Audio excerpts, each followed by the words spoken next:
পরীর কথা মতো আমি রওনা করলাম ওই ইমামের বাড়ির উদ্দেশ্যে। ইমামের বাড়ির উদ্দেশ্যে যখন বেরোই, রাত তখন 12টা।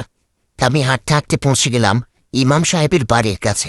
ওখানে পৌঁছানোর পর পরীর কথা মতো ইমাম সাহেবের বাড়ির যে গেট, সেই গেটের ফুল গাছটার কাছে গেলাম আর ফুল গাছের গোড়াটা খুঁজতে লাগলাম। খুঁজতে শুরু করলাম। অনেক ভয় করছিল, তখন শরীর কাঁপছিল। ভূতের ভয় না, কেউ দেখে ফেলার ভয়। আমাকে এই অবস্থায় এখানে কেউ দেখলে চোর ভাবতে পারে, নিজের মান সম্মানের ভয় ছিল। আমি খুব সাবধানে সেই ফুল গাছের গোড়ার মাটি সরিয়ে যা দেখলাম, তাতে আমি বেশ অবাক। আমি দেখি পরীর কথা মতো সেখানে সত্যি সত্যি তাবিজ রাখা। তাবিজটা দেখে আমি অনেক অবাক হই। তাহলে কি পরী সব সত্যি বলছিল? পরীর কথা কি তাহলে ঠিক? আমার সন্দেহ আরও বাড়াতে আমি ইমাম সাহেবের বাড়ির পিছনে যে আম গাছটা, সেই আম গাছের গোড়াটা খুঁজতে থাকি, আর সেখানেও একটা তাবিজ পাই। পরীর কথা মতো 2 জায়গায় দুটো তাবিজ দেখে আমি শিওর হই পরী যা বলছি তাই ঠিক। ইমাম সাহেব তাহলে এমন মনের মানুষ, ওনাকে কতটা ভালো মনে করতাম। এসব ভাবছি, হঠাৎ পেছন থেকে কুকুরের আওয়াজে ভয়ে কেঁপে উঠলাম। কুকুর মনে হয় আমাকে দেখে ফেলে আওয়াজ করছে। কুকুরের আওয়াজ পেয়ে আমি সেখান থেকে বাড়িতে চলে গেলাম। বাড়িতে যাওয়ার পর আমার ভাবনা শেষ হয়নি, পরীর কথা তাহলে সত্যি। আচ্ছা, পরী কই? এইভাবে বিছানা থেকে উঠে জানালাটা খুলতে দেখলাম গত রাতের জায়গায় পরী দাঁড়িয়ে আছে। পরীকে দেখে আমি দরজা খুলে ওর কাছে গেলাম। পরীর কাছে যাবার পর ও বলল, কি হলো? বিশ্বাস হলো আমার কথা? তুমি কি প্রমাণ পেলে? পরীর কথায় আমি মাথা নাড়িয়ে বললাম, হ্যাঁ, বিশ্বাস করার মতো। না বলেও মানতে হবে তোমার কথা ঠিক। আমার কথায় পরী বলল, তুমি বিশ্বাস করেছ, এটাই অনেক। আমার ভাই ওনার কাছে বন্দী, জানি না কখনো ওকে ছেড়ে দিবে কিনা। পরীর কথা জবাবে আমি বললাম, আচ্ছা পরী, তোমার ভাইকে ওখান থেকে মুক্ত করার কি কোনো উপায় নেই?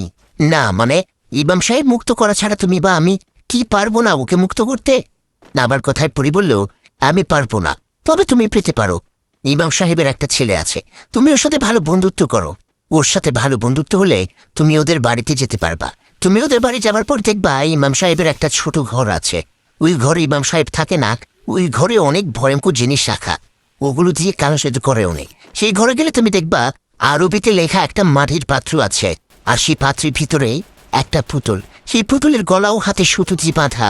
সেই পুতুলের ভিতরে বন্দি করে রাখা আমার ছোট ভাই। তুমি সেই পুতুলটা চুরি করে নিয়ে বাইরে এসে পুতুলের শরীরে থেকে যদি বাঁধা সুতোগুলো খুলে পুতুলটাকে পানিতে ফেললে বা আগুনে পুড়িয়ে ফেললে আমার ভাই মুক্ত হবে। পরীর কথায় আমি বেশ অবাক হয়ে বললাম, কাজটা বেশ কঠিন, কিন্তু সেই পুতুলটা বাইরে নিয়ে আসবো কিভাবে, এটাই ভাবছি।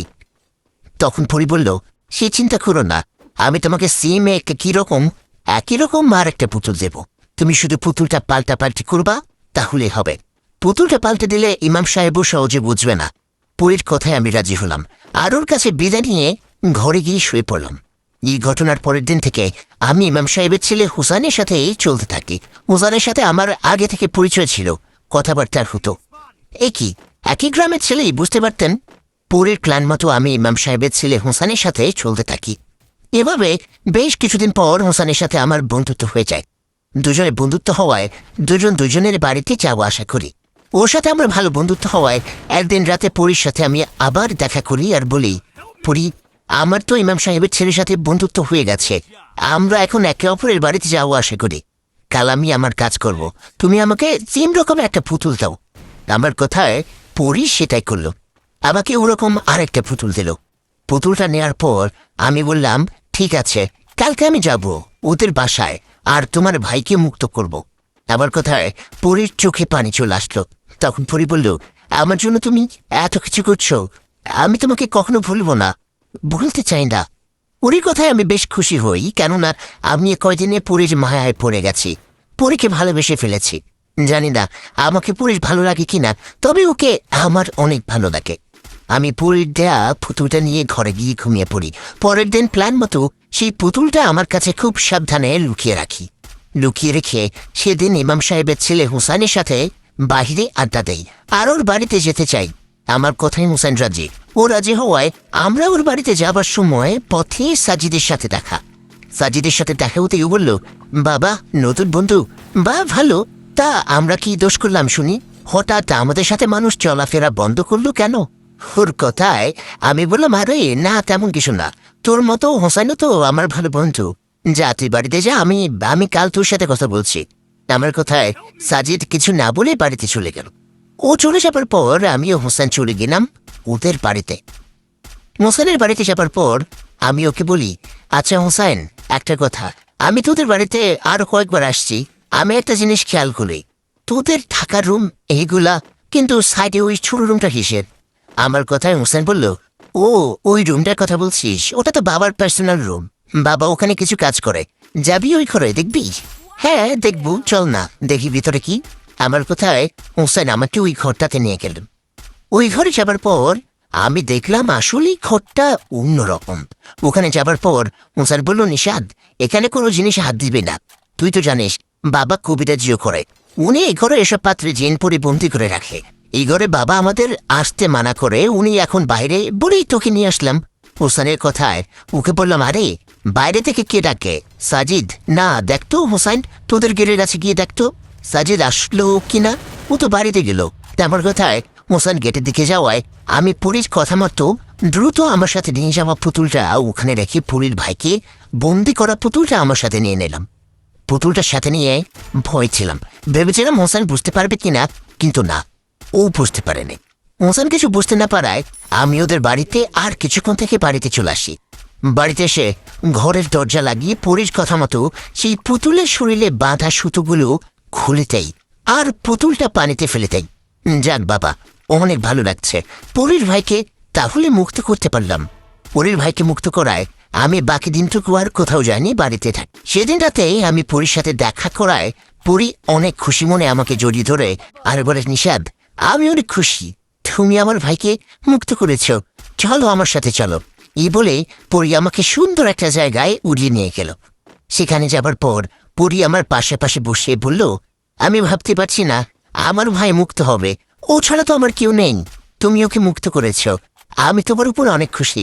এই খুশিতে আমি তোমাকে আমার মনের কথা বলতে চাই, নিশাদ, আমাকে বিয়ে করবে? আমি জানি আমাকে তোমার ভালো লাগে, তোমাকেও আমার ভালো লাগে, চলো আমরা বিয়ে করে ফেলি। পরীর কথায় আমার এত ভালো লাগছিল, ওর প্রতি এত মায়া কাজ করছিল, আমি না করতে পারিনি। আমি রাজি হয়ে যাই।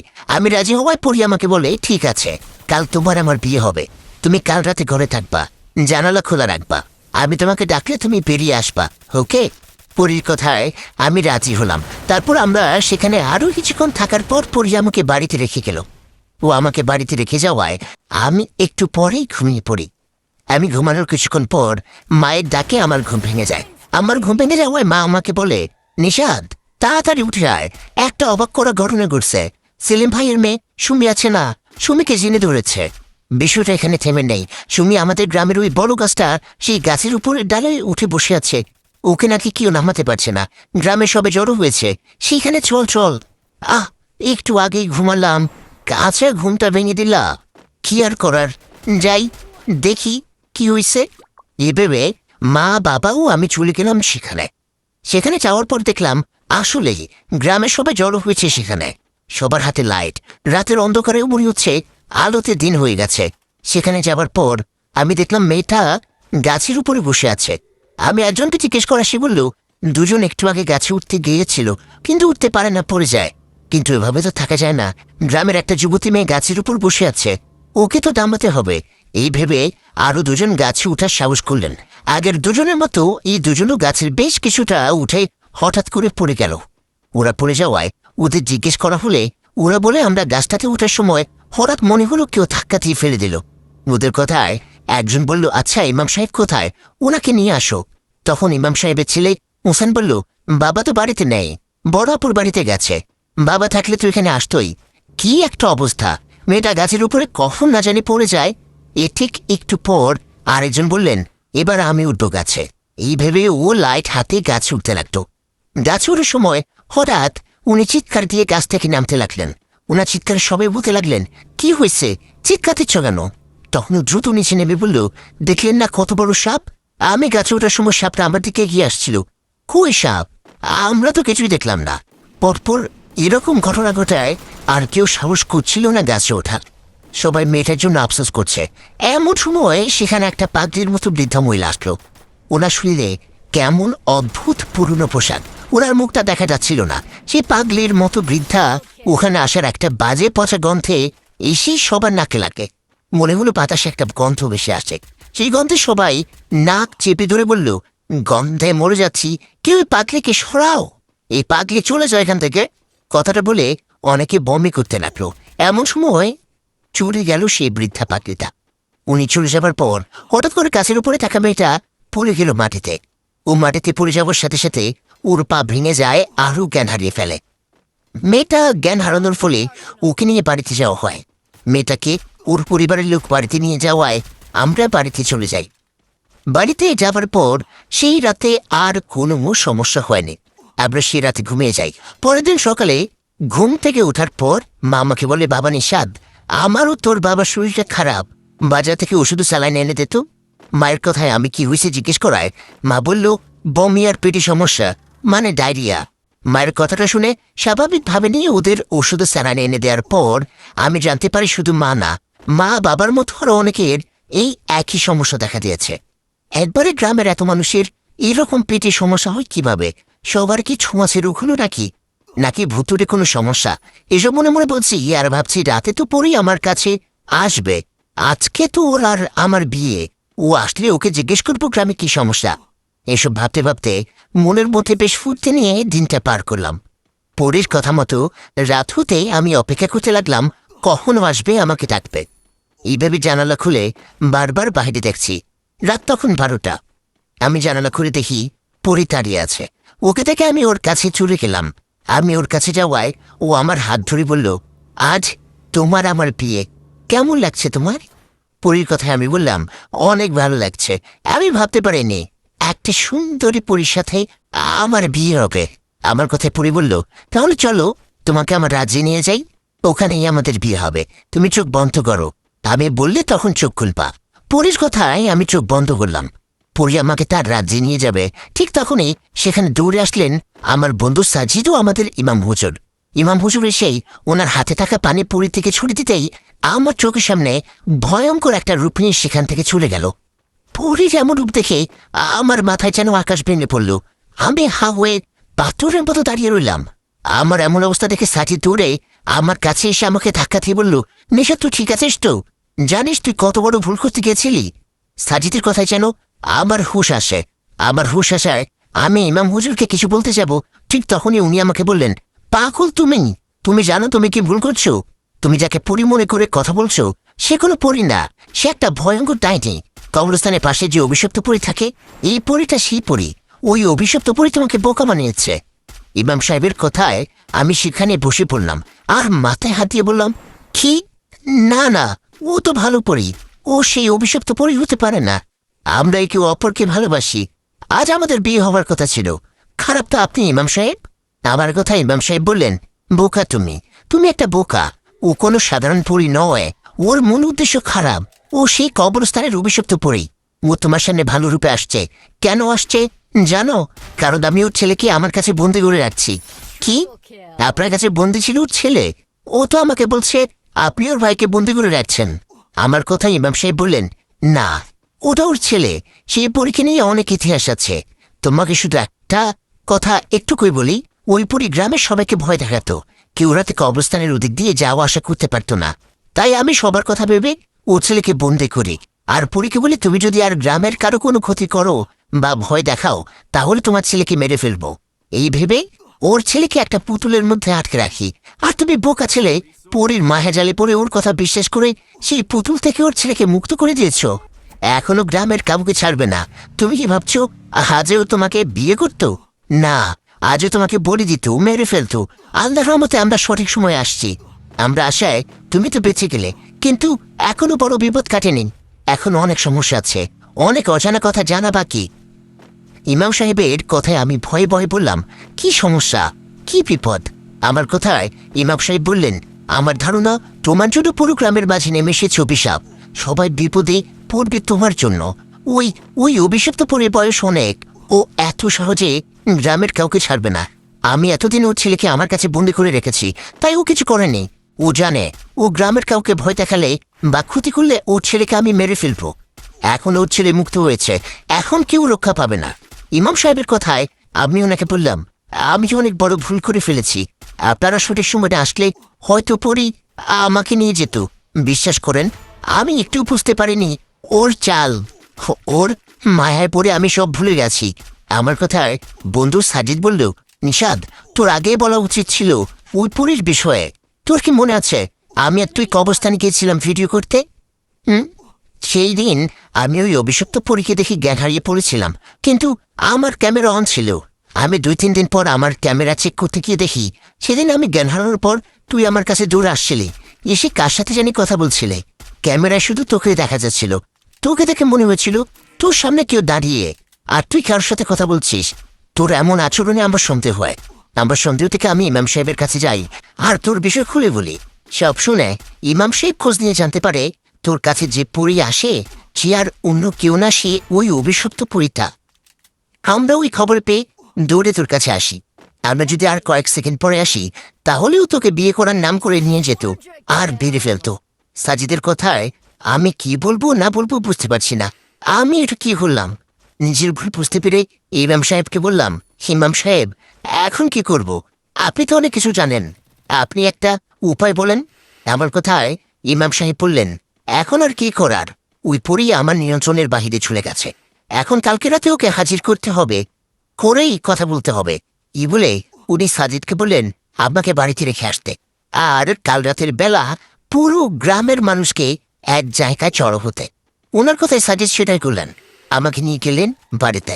বাড়িতে যাওয়ার পর সাজিদ বলল, নিশাদ আজ রাতে কোথাও বেরোবি না, আর চিন্তা করিস না, তুই তো আর জানো জেনে বুঝে কাছে করিস নি, দোয়া কালাম পড়ে ঘুমা। কথাটা বলে সাজিদ চলে গেল। এদিকে আমি মা বাবার মুখে শুনলাম গ্রামের অবস্থা ভালো না, সবার শরীর আগে থেকে খারাপ করেছে। পরি আমাকে এভাবে ধোঁকা দিবে ভাবতেই পারিনি। অনেক কষ্ট লাগছিল, ভয়ও করছিল। কষ্ট আর ভয় নিয়ে অনেক রাতেই ঘুমিয়ে পড়লাম। আবার ঘুমানোর পর একটা স্বপ্ন দেখলাম। আমি দেখলাম সেই পরি যে কিনা সুন্দর রূপে ছিল সে এখন ভয়ঙ্কর রূপে আমার সামনে দাঁড়িয়ে হাসছে। পরির এমন হাসি দেখে বুঝতে পারি ও আমাকে ধোঁকা দিয়ে বেশ আনন্দে আছে। এরকম স্বপ্ন দেখে ঘুম ভেঙে যাওয়ায় দেখলাম সকাল হয়ে গেছে। সকাল হতেই বন্ধু সাজিদকে ফোন দিয়ে দেখা করতে বললাম। আমার কথায় কিছুক্ষণ পর সাজিদ আমার কাছে আসায় আমি ওকে বললাম, সাজিদ ভুল তো একটা করে ফেললাম, এখন এর সমাধান তো করতে হবে। ইমাম সাহেব কি বলেছে শুনিসনি? চল গ্রামের সবাইকে বলে রাখি আজ রাতে যেন সবাই একসাথে হয়। ইমাম সাহেব সেই অভিশপ্ত পরীকে হাজির করে কথা বলবে। আমার কথায় বন্ধু সাজিদ রাজি হওয়ায় আমরা দুজনে পুরো গ্রামের সবাইকে রাতে একসাথে হতে পারি। আমাদের কথায় সবাই রাজি হয় আর সেদিন রাতে গ্রামের সবাই অসুস্থতার মাঝেও একসাথে হয়। সবাই একসাথে হয়ে ইমাম সাহেবকে জিজ্ঞেস করে, ইমাম সাহেব নিশাদা সাজিদকে দিয়ে খবর পাঠিয়েছেন গ্রামের সবাইকে একসাথে হতে বলেছেন, কোনো সমস্যা কি? তখন ইমাম সাহেব বললেন, হ্যাঁ সমস্যা, অনেক বড় সমস্যা। আমার ধারণা আপনারা সবাই যে বমি বা ডায়রিয়াতে ভুগছেন এটা ওই অভিশপ্ত পরীর কাজ। বাকিটা ওকে হাজির করেই কথা বলে দেখি। আমি এখন ওই পরীকে হাজির করব। তার আগে বলে নেই ওর চেহারা অনেক ভয়ঙ্কর।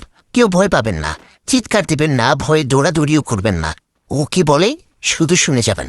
কথাটা বলে ইমাম সাহেব সবার মাঝে একটা গোল বৃত্ত এঁকেই উনি সামনে বসিয়ে দোয়া কালাম পড়তে লাগলেন আর পরীকে ডাকতে লাগলেন। এর ঠিক কিছুক্ষণ পর আশপাশের গাছগুলোতে ঝড় শুরু হলো। চারিদিকটা হঠাৎ অন্ধকার হয়ে আসলো।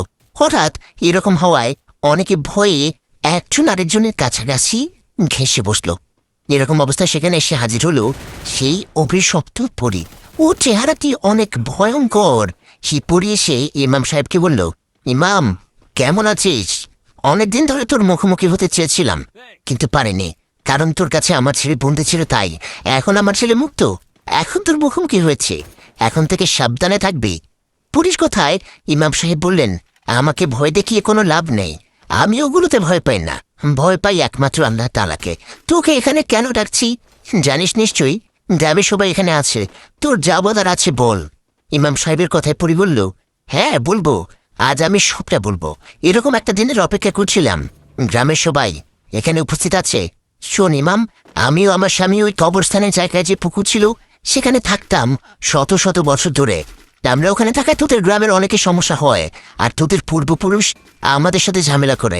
সেই সময় আমরা তোদের পূর্বপুরুষের সাথে ঝামেলায় জড়ালে কিছু মানুষকে ভয় দেখিয়ে মেরে ফেলার কারণে তোদের পূর্বপুরুষ একজন কবিরাজকে দিয়ে আমার স্বামী ও এক সন্তানকে হত্যা করে। আমার দুজন ছেলে ছিল, আমার স্বামী সন্তানকে হারিয়েও আমি চুপচাপ ছিলাম। এভাবে চলে যায় প্রায় 100 বছরের বেশি। এত বছর পার হবার পর আবার তোদের গ্রামের সাথে আবার আমার ঝামেলা হয়।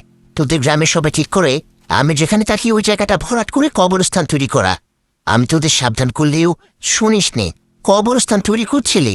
আমার থাকার জায়গায় কবরস্থান তৈরি করায় আমি গ্রামের অনেককে ভয় দেখাতে থাকি, অনেকের ক্ষতি করতে থাকি। এসব দেখে তুই কবিরাজ আমার ছেলেকে বন্দি করিস। তুই আমার ছেলেকে বন্দি করায় আমি বুদ্ধি করে। আসসালামু আলাইকুম গাইস, কেমন আছেন সবাই? আশা করি সকলে খুবই ভালো আছেন। তো পরবর্তী কেমন লাগবে সেটি অবশ্যই কমেন্ট করে জানাবেন। আর পরবর্তী পর্ব পেতে হলে অবশ্যই বেশি বেশি করে লাইক এবং কমেন্ট করতে হবে, কারণ আপনাদের প্রতিটি লাইক এবং কমেন্ট আমাকে পরবর্তী ভিডিও বানাতে উৎসাহিত করে। আর প্রিয় ভালোবাসার মানুষেরা, আপনারা চাইলেই কিন্তু গল্পটি শেয়ার করে আপনার কিছু প্রিয় মানুষকে শোনার সুযোগ করে দিতে পারেন। তো আজকের মতো এ পর্যন্তই। ভালো থাকবেন, সুস্থ থাকবেন। আল্লাহ হাফেজ গাইস।